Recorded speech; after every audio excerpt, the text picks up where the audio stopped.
Assalamualaikum warahmatullahi wabarakatuh. Berdirinya kami di sini, kami akan menjelaskan materi tentang konsep harmoni dalam keberagaman. Sebelum kami menjelaskan, izinkan kami memperkenalkan diri terlebih dahulu. Nama saya Muhammad Naufal Al-Bahtiar dari absen 18. Nama saya Muhammad Alvan Surya Azizi, absen 17. Nama saya Sadat Hafiz Tintara, absen saya 30. Nama saya Kama Hendra, absen 28. Perkenalkan, saya Muhammad Alifan Sahdan, absen 22. Nama saya Iqbal Zulkarnain, absen 13. Yang pertama, saya akan menjelaskan materi yang pertama, konsep harmoni dalam keberagaman. Indonesia memang dikenal dengan negara yang beragam, mulai dari suku bangsa, ras, agama, hingga budaya. Tiap suku bangsa memiliki ciri khas dan karakteristik tersendiri, baik aspek sosial maupun budayanya. Keberagaman di Indonesia perlu dilestarikan agar supaya bisa menjadi kekuatan, kekayaan, keindahan pada bangsa Indonesia tersendiri. Yang pertama yaitu arti penting manfaat harmoni dalam keberagaman. Indonesia merupakan sebuah negara yang beragam, di mana budaya tersebut tersebar dari Sabang sampai Merauke. Oleh karena itu diperlukan harmoni dalam keberagaman agar tidak terjadi konflik dan perpecahan antar bangsa Indonesia. Menurut Kamus Besar Bahasa Indonesia, kata harmoni memiliki kata serasi atau selaras. Keragaman di Indonesia merupakan suatu kondisi yang berupa suku bangsa, agama, ras, dan budaya. Makna harmoni dalam keberagaman adalah keselarasan dan kekayaan sosial pada bangsa Indonesia dalam kehidupan bermasyarakat dengan saling menghormati keberagaman yang ada, yaitu beragam agama, suku bangsa, adat istiadat, agama, dan ras. Untuk menjalani harmoni dalam keberagaman, kita harus menanamkan beberapa aspek yang harus kita lakukan untuk mencapai hal tersebut. Yang pertama yaitu kesadaran diri. Kesadaran diri dalam keberagaman adalah kemampuan untuk menyadari perbedaan, identitas, dan budaya, serta mengenali nilai-nilai budaya dan demografi yang berbeda. Kesadaran diri dalam keberagaman juga mencakup pengakuan, kepekaan, dan perayaan terhadap orang-orang dari berbagai latar belakang seperti ras, etnis, status ekonomi, asal negara, dan kemampuan fisik. B. Sikap saling menghargai perbedaan. Sebagai negara yang memiliki berbagai macam suku atau ras atau perbedaan lainnya, Indonesia memerlukan sikap saling menghargai dan menghormati dari masyarakatnya agar terciptanya masyarakat yang rukun. C. Toleransi. Toleransi secara umum merupakan sebuah perilaku manusia untuk menghormati dan saling menghargai atas perbedaan yang ada, baik antar individu maupun antar kelompok. D. Keterampilan bermusyawarah. Musyawarah memiliki tujuan untuk mencapai mufakat atau persetujuan. Dalam demokrasi Pancasila di Indonesia, penentuan hasil dilakukan dengan musyawarah mufakat. Bila tidak dapat menentukan hasil, biasanya dilakukan dengan cara voting atau pemungutan suara. Berikut contoh musyawarah di berbagai lingkungan. Di lingkungan keluarga, musyawarah pembagian bersih-bersih rumah, menentukan tempat rekreasi, dan lain-lain. Yang kedua, di lingkungan sekolah, pemilihan ketua dan wakil ketua OSIS, pemilihan ketua kelas, dan pembentukan panitia event sekolah. Yang ketiga, di lingkungan masyarakat. Di lingkungan masyarakat, pembentukan panitia ulang tahun desa, pembagian siskamling, terus musyawarah perbaikan jalan di desa.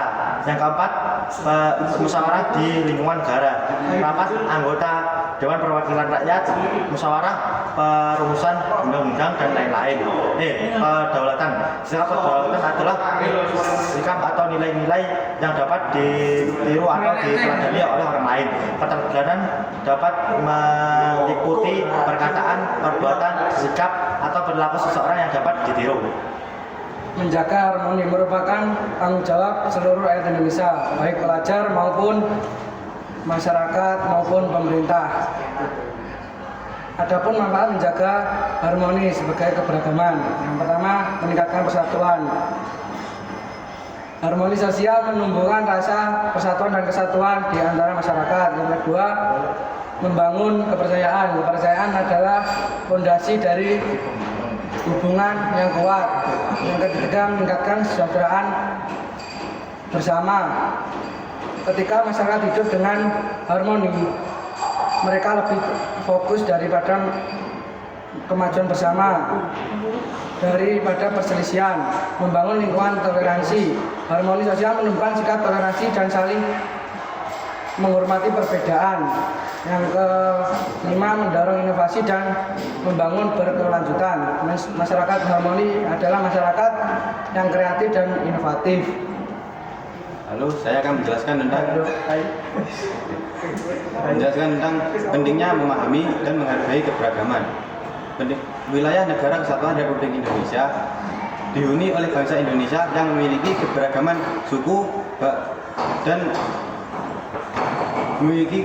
suku dengan adat istiadat dan budayanya. Keberagaman masyarakat di Indonesia merupakan kekayaan bangsa yang harus dipertahankan dengan kepentingan persatuan dan kesatuan. Seperti yang kalian ketahui, setiap di daerah di Indonesia memiliki keunikan dan kekhasan masing-masing. Oleh karena itu, penting bagi kita semua untuk memahami dan menghargai keberagaman. Sebagai anggota masyarakat, kita perlu memahami dan menghargai keberagaman yang ada di Indonesia agar terwujud rasa menghormati antar sesama, meningkatkan kerjasama antar hubungan kelompok masyarakat, meningkatkan kualitas hidup, dan juga menjamin keberlangsungan kehidupan yang lebih baik. Faktor pendorong dan penghambat. Nah, faktor pendorong dan penghambat keharmonisasian dalam keberagaman. Saya akan menjelaskan faktor pendorongnya. Faktor pendorong keharmonisasian dalam keberagaman yang pertama adalah rasa nasionalisme. Rasa nasionalisme yang tinggi bisa mewujudkan masyarakat yang saling menghargai perbedaan. Nah, karena kalau kita ingin membela negara, kita akan menghilangkan perbedaan yang ada. Nah, nomor 2, yakni rasa toleransi yang tinggi. Rasa toleransi yang tinggi bisa mewujudkan masyarakat yang harmoni dalam keberagaman. Masyarakat yang harmoni dalam keberagaman sendiri bisa terwujud karena kalau kita saling rukun dan saling menghargai perbedaan yang ada dalam keberagaman yang ada di Indonesia. Nah, yang ketiga, yakni kesadaran hidup bermasyarakat. Kesadaran hidup bermasyarakat sendiri adalah hal yang bisa mendorong harmoni dalam keberagaman. Sadar atas hak dan kewajibannya sebagai warga masyarakat itu bisa membantu untuk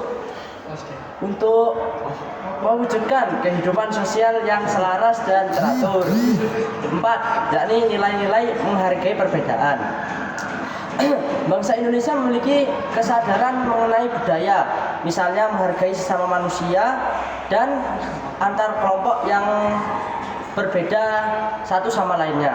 Di Indonesia sendiri memiliki beragam sekali perbedaan, ya, di antara perbedaan agama, suku, ras, dan budaya dan lain-lain. Kita sebagai warga Indonesia harus menghargai perbedaan tersebut agar bisa menciptakan keharmonisasian dalam keberagaman. Yang ke-5, struktur sosial yang adil dan inklusif. Struktur sosial sendiri adalah unsur pembentuk masyarakat yang memiliki peran dan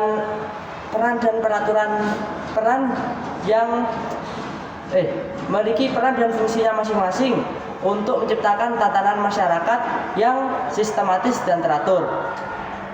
Artinya masing-masing unsur masyarakat memiliki kesempatan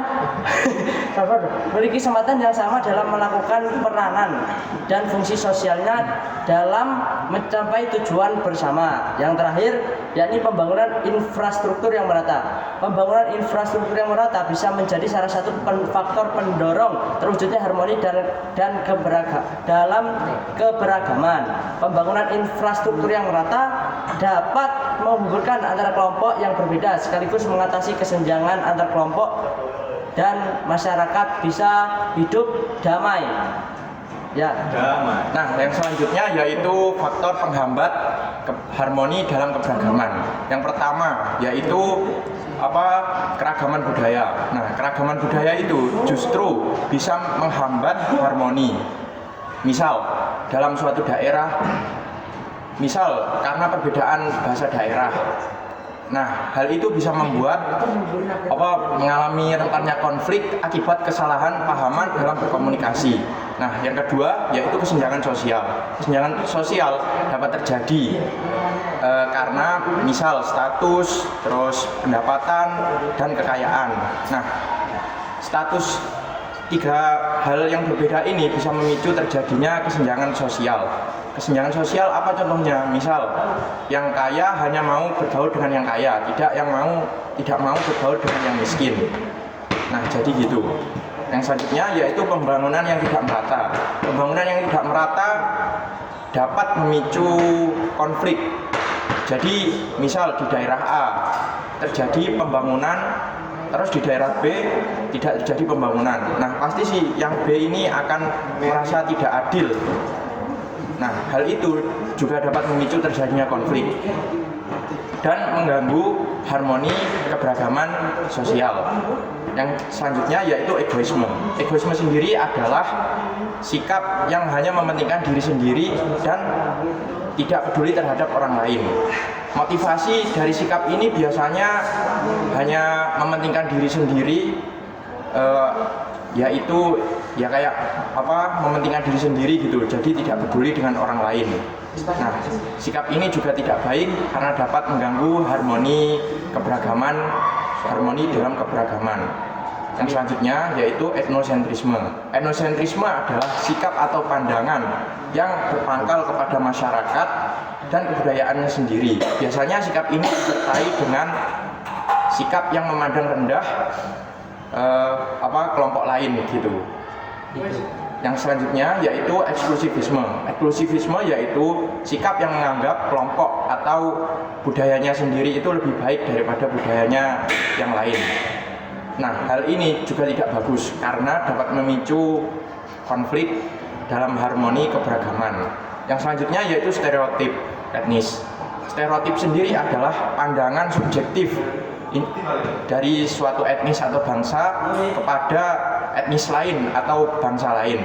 Misal, orang Jawa menganggap orang Batak itu wataknya keras, terus berani mengatakan tidak, terus kalau ngomong itu keras, ya gitulah. Nah, sementara orang Batak itu menganggap orang Jawa itu orang yang ramah, halus, lembut, bicaranya sopan. Nah, seperti itu. Nah, yang selanjutnya yaitu primordialisme. Primordialisme adalah ikatan kekerabatan, darah, dan keluarga, dan kesamaan suku bangsa, daerah, bahasa, dan keberagaman, dan adat istiadat. Nah, primordialisme yang sempit dan berlebihan ini biasanya dapat menghambat terwujudnya sikap harmoni dalam kehidupan masyarakat. Nah, yang terakhir yaitu fanatisme yang sempit. Fanatisme sendiri adalah sikap yang menganggap berlebihan tentang sesuatu atau hal. Misal, terlalu fanatik dengan agama, terus budaya dan adat istiadat sehingga menganggap kebudayaan atau adat istiadat kita lah yang paling baik di antara semuanya itu. Nah, hal itu juga tidak bagus bagi harmoni keberagaman masyarakat. Sekian, sekian presentasi dari kami. Kurang lebihnya mohon maaf. Wassalamualaikum warahmatullahi wabarakatuh. Wih,